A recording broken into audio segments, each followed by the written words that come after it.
I work as an editor for a food magazine company. As a quiet and introverted person, it was a well-suited job since I didn't have to interact with people all the time.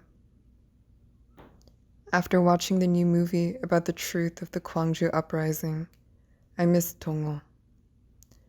I felt urged to come back to see him. 6 a.m., July 2000, seat number 13A. It was a dark morning, and I'm sitting at the empty bus station. A glimpse of red light approached me. I got on, ready to go back and see my friends in Gwangju. During the bus ride, I had a dream. A dream about the day I lost Dongho. I was hiding inside the grocery store, looking at the street where Dongho and a couple of other people were fighting against the soldiers. Bang. His body collapsed like a rag doll. It's the same dream again.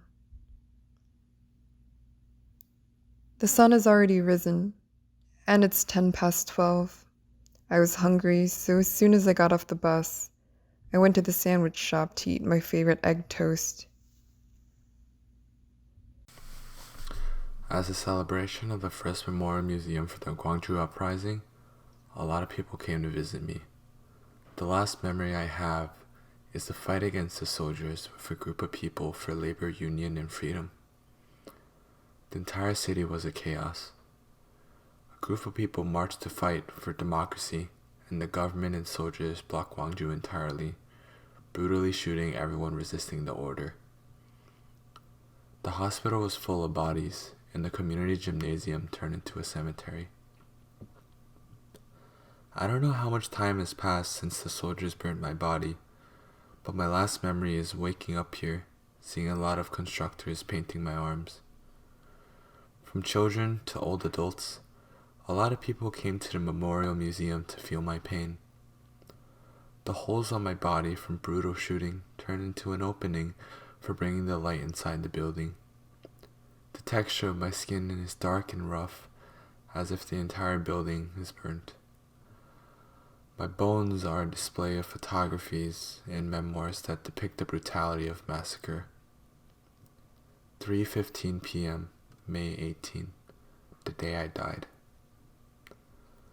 The angle of the sun started reflecting with the wall, shooting people inside the building. They went silent out of surprise, children crying. Among the myriad of people, I saw Eun-suk. Is that really her? She looks a lot older. I wish she could recognize me. I miss the time we spent together after school, cleaning the chalk powder from the board eraser. I saw her stare at one image, a boy witnessing his parents being shot. Her tears came down. I started crying too, and all the slits on the wall started dripping water into the pond. 김은숙, 고지명, 서지훈, 김소원, 김동호. Here you are. I still remember so vividly the last moment I saw you. You were fearless of death. I miss you, Dongho, a lot.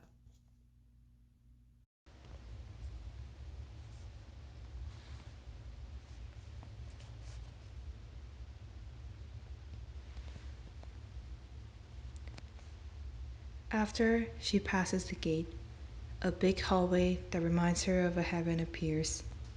The room has no corner, with thin openings. It is unclear if they are standing or floating. She walks in further and discovers a big stage, where a woman wearing a traditional costume stands. White conic hat with long sleeves, dresses falling on the ground. Red, blue, and yellow silk pattern.